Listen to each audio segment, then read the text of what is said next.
कांग्रेस के रुकने पार्लियामेंट वसंत चौहान का आज नायगांव में आखिरी रसूमात अदा की गई। आखिरी रसूमात के दौरान पार्टी लीडर विजय विदेटवार, नांदेड़ के सरपरस्त वजीर गिरीश महाजन, कायद ऐवान बाला साहब थोराट, बीजेपी के रुकने राज्यसभा अशोक चौहान, साबिक एमपी प्रताप पाटिल चिखलीकर, साबिक वजीर अमित देशमुख, मानिकराव ठाकरे, नांदेड़ कांग्रेस के शहर सदर अब्दुल सत्तार, डिप्टी मेयर मसूद अहमद खान, नांदेड़ शहर कांग्रेस जिला अध्यक्ष सत्यपाल सावंत और पार्टी के तमाम नुमाइंदे मौजूद थे। सरकारी अफसरान ने फूलों की मालाएं चढ़ाकर इन्हें खिराजे अकीदत पेश किया। आखिरी रसूमात में शामिल होने वाले तमाम रहनुमाओं ने वसंत चौहान के अहले खाना को पुरसा दिया। इस मौके पर पुलिस फोर्स की जानिब से गोलियों की 3 राउंड की सलामी दी गई। आखिरी रसूमात के मौके पर लाखों की तादाद में लोग मौजूद थे।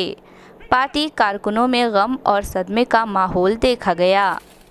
वसंतरावजी चव्हाण यांचं जाणं हे आमच्या सर्वांकरता दुःखद आहे।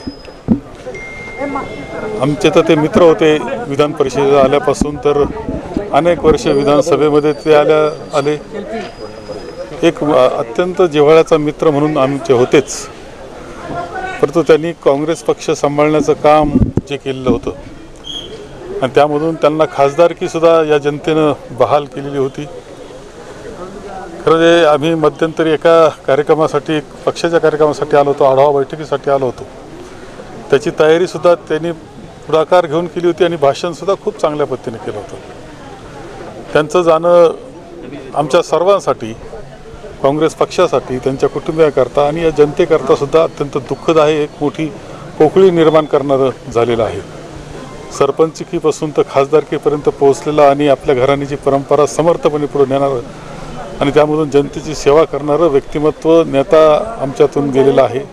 आम्ही सर्वांनी भावपूर्ण श्रद्धांजली या निमित्तानं वाहिलेली आहे। खासदार, लोकप्रिय नेते म्हणून ज्यांची ओळख होती असे वसंतराव आज आपल्यात नाही।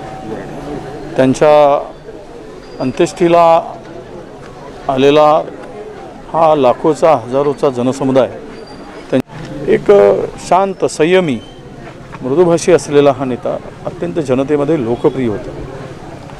ज्यावेळेस नांदेडचा कार्यक्रम झाला किंवा अर्धा तास कार्यकर्त्यांना त्यांनी मार्गदर्शन केलं, त्यावेळेस वसंतराव अचानकपणे आमच्यातून निघून जातील असं कधीही वाटलं नव्हतं। ज्यावेळेस त्यांना हैदराबादला ॲडमिट केलं गेलं तर परत येतील ते, अशीच आमच्या सगळ्यांची समजूत होती, परंतु जे ईश्वराला मान्य आहेत ते करू शकत नाही। एक वसंतरावांच्या जाण्याने ज्या या जिल्ह्यामध्ये अडचणीच्या वेळेस त्यांनी काँग्रेसला उभारी देण्याचं काम केलं आणि पुन्हा ताकदीनं ते इथून निवडून आले, लोकसभेपर्यंत पोहोचले, परंतु या अचानक जाण्याने ती पोकळी इतकी मोठी निर्माण झाली, काँग्रेस पक्षाची झाली, त्यांच्या कुटुंबियाची झाली, त्यांच्या सगळ्या आप्तेष्टांची झाली। या सगळ्यामध्ये प्रचंड नुकसान जे झालं आहे त्यात ती पोकळी निश्चित ईश्वर त्यांच्या कुटुंबियाकडून भरून काढण्याचं काम करेल। वसंतरावांना आम्ही भावपूर्ण श्रद्धांजली अर्पण करत असताना एकच आहे की त्यांचं नाव आणि कार्य हे निरंतर लोकांच्या स्मरणात राहील,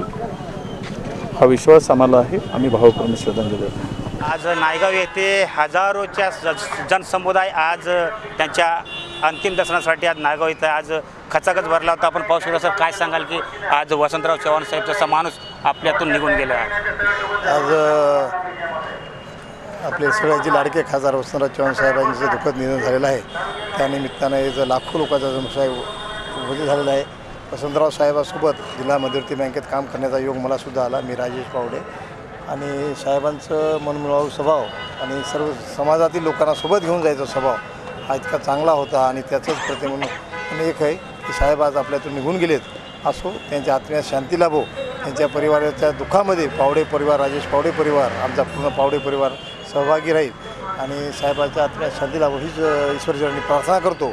आणि साहेबाचं नाव हे आज अमर पूर्ण महाराष्ट्रामध्ये म्हणा, नांदेड जिल्ह्यामध्ये राहील हीच अपेक्षा आहे।